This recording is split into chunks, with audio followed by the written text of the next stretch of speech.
Hello and welcome back everyone. તો સ્વાગત છે આપ સર્વેનું પ્રિપરેશન વિથ જુનિયર ટેસ્ટના ડિજિટલ પ્લેટફોર્મ પર। તો આજે આપણે વાત કરવાના છે કરંટ અફેરના મોસ્ટ ટાઈમ એવા પ્રશ્નોની।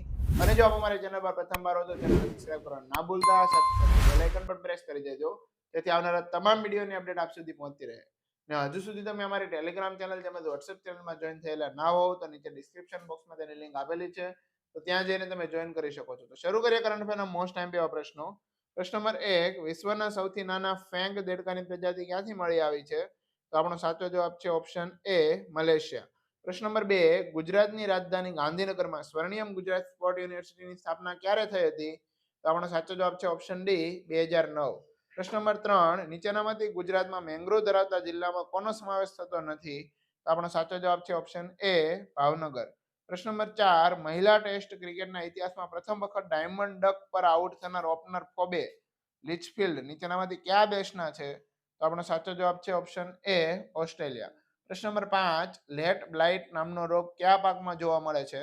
તો આપણો સાચો જવાબ છે ઓપ્શન સી, બટેટા। પ્રશ્ન નંબર 6, ભૂમિ રાશિ પોર્ટલ કયા મંત્રાલયની એક નવી પહેલ છે? તો આપણો સાચો જવાબ છે ઓપ્શન એ, રોડ અને ટ્રાન્સપોર્ટ। પ્રશ્ન નંબર 7, સાહિત્ય અકાદમી પુરસ્કાર 2023 છેલ્લા કેટલા વર્ષોનું સાહિત્ય કાર્ય ધ્યાનમાં રાખીને એવોર્ડ આપે છે? તો આપણો સાચો જવાબ છે ઓપ્શન સી, 5। પ્રશ્ન નંબર 8, ભારતનો પ્રથમ એવો આર્યભટ્ટ ઉપગ્રહ ક્યારે લોન્ચ કરવામાં આવ્યો હતો? તો આપણો સાચો જવાબ છે ઓપ્શન સી, 1980। પ્રશ્ન નંબર 9, સંજુ સેમસને પોતાની કેટલામી વનડેમાં પ્રથમ સદી ફટકારી? તો આપણો સાચો જવાબ છે ઓપ્શન બી, 16મી। પ્રશ્ન નંબર 10, નવા ટેલિકોમ બિલ અનુસાર મિત્ર દેશના નેટવર્કમાં ચેડા કરનારને શું સજા કરવામાં આવશે? તો આપણો સાચો જવાબ છે ઓપ્શન સી, 3 વર્ષની જેલ અને 2 કરોડનો દંડ। પ્રશ્ન નંબર 11, તાજેતરમાં કયા દેશની એડ્રિયો યામેલો ગુફામાં પ્રાગ ઐતિહાસિક રોક આર્ટ ડ્રોઈંગ્સ મળી આવ્યા છે? તો આપણો સાચો જવાબ છે ઓપ્શન એ, માડાગાસ્કર। પ્રશ્ન નંબર 12, નીચેનામાંથી ક્યારે અમદાવાદ સ્ટોક એક્સચેન્જની સ્થાપના કરવામાં આવી? તો આપણો સાચો જવાબ છે ઓપ્શન એ, 1894। પ્રશ્ન નંબર 13, ભારતની સંસ્થા ડીઆરડીઓ દ્વારા કયા વર્ષે અગ્નિ-3 મિસાઇલનું સફળ પરીક્ષણ કરવામાં આવ્યું હતું? તો આપણો સાચો જવાબ છે ઓપ્શન બી, 2008। પ્રશ્ન નંબર 14, વિશ્વનો સૌથી નાના દેડકો ક્યાં જોવા મળ્યો છે? તો આપણો સાચો જવાબ છે option A, Papua new guinea. પ્રશ્ન નંબર 15, નીચેનામાંથી નેશનલ થર્મલ પાવર કોર્પોરેશન લિમિટેડની સ્થાપના ક્યારે કરવામાં આવી? તો આપણો સાચો જવાબ છે ઓપ્શન એ, 1975। પ્રશ્ન નંબર 16, નીચેનામાંથી કોને બદામી ક્રાંતિ કહેવામાં આવે છે?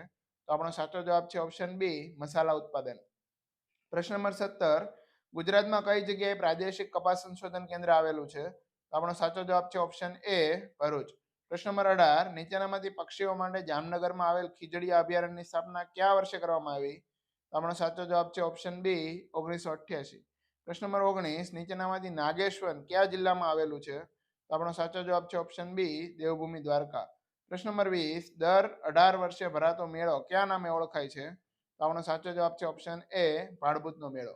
જો મિત્રો વિડીયો પસંદ આવ્યો હોય તો લાઈક, શેર અને સબસ્ક્રાઇબ કરવાનું ના ભૂલતા। ફરીથી મળીશું આવા જ વિડીયો સાથે, ત્યાં સુધી જય હિન્દ, વંદે માતરમ।